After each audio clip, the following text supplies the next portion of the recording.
Welcome, everyone. It's so nice to see everyone here. I am Artem, as Jesse introduced me. Artem Yatsunov, Devin.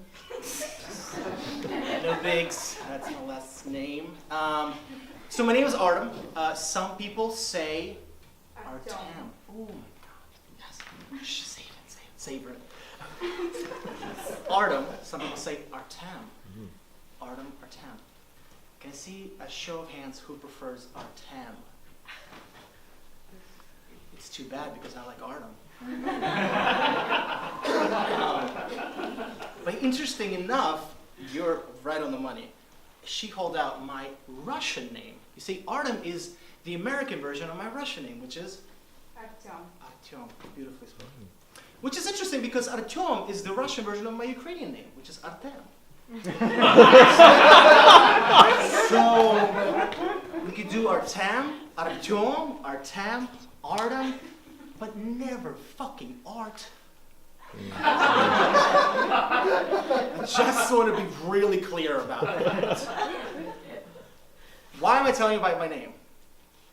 I have this story that I'm going to tell you, and it's about a variety of things. Mainly about this place called Ukraine, okay? Now you folks sitting in this gorgeous Jack Theater, right?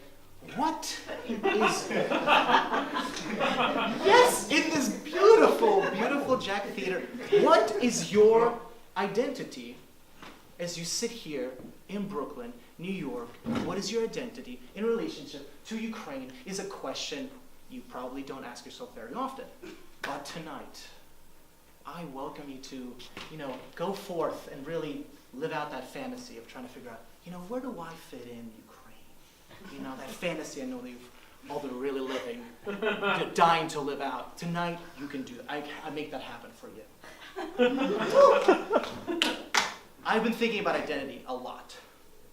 And so, I encourage you, I welcome you to think about your identity. And yeah, every time I tell this story, I tell it the same exact way because this story has a very classic beginning. We start off on the banks of a river. It's mid-afternoon. It's Thanksgiving. I'm standing on a bridge overlooking this giant river. There are pine trees that pierce the sky, birches that crowd the beach. Willow trees are dipping their mane ever so slightly into the water. This is the Dnieper River, and the Dnieper River runs through the middle of Kiev, which is the capital of Ukraine. And in fact, the Dnieper River runs all the way from the Black Sea to the south, up through the middle of the entire country of Ukraine. And then it keeps going up north through our neighbor, Belarus.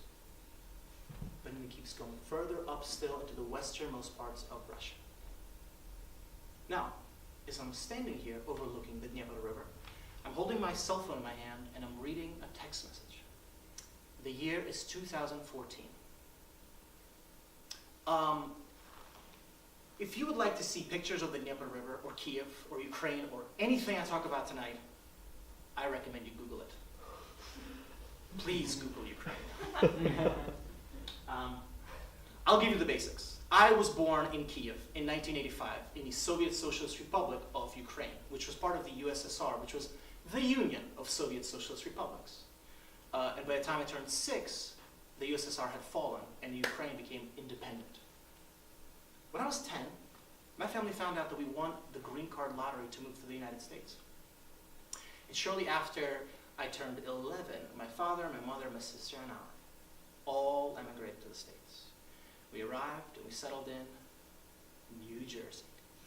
And now, almost 20 years later, it's 2014, I'm back in Kiev, and I'm overlooking the Dnieper River, and I'm reading a text message from my mother. Now, just 2 miles away from where I'm overlooking the Dnieper is the central square of town, known as Maidan Nezalezhnosti. or Independence Square. It's this beautiful, vast, wide open square. Reminds me of Grand Army Plaza, but it has a distinct noisiness and feel of Times Square. Now, in the Maidan, over the winter of 2013 and 2014, a series of peaceful pro-European Union protests turned into riots, when private police and actual police brutally beat, fired upon, and murdered peaceful civilian protesters. In fact, the protests, the riots, were so savage, they gained the name the Maidan Revolution. And during the revolution, Maidan was literally set on fire. You can Google your little thumbs off for the whole slew of Maidan Revolution images. But by March 2014, the revolution was resolved, and the results were that the president was impeached, and he was charged with war atrocities. But before he could be arrested, he fled in the middle of the night back to his homeland of Russia, where he was given full asylum. This is March. In April, Russia annexes the Autonomous Republic of Crimea. Crimea, which is a peninsula that juts out into the Black Sea. Crimea, which is the southernmost part of Ukraine. Crimea, which is actually pronounced Krim, but sure, why not? Crimea.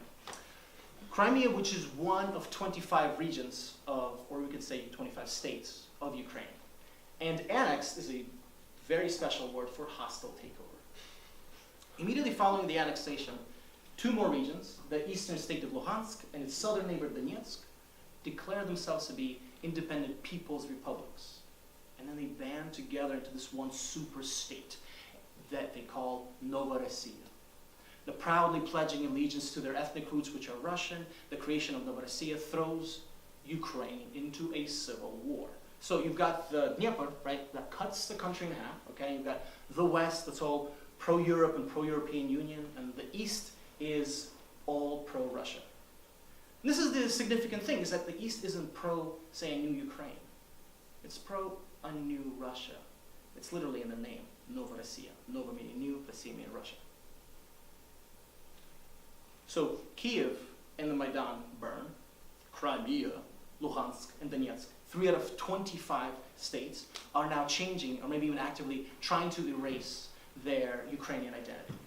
And, oh, this is only April, so all of this has happened in 6 months. In May, protesters in Mariupol and Odessa burn alive inside parliament buildings. In June, I don't know what happened in June. In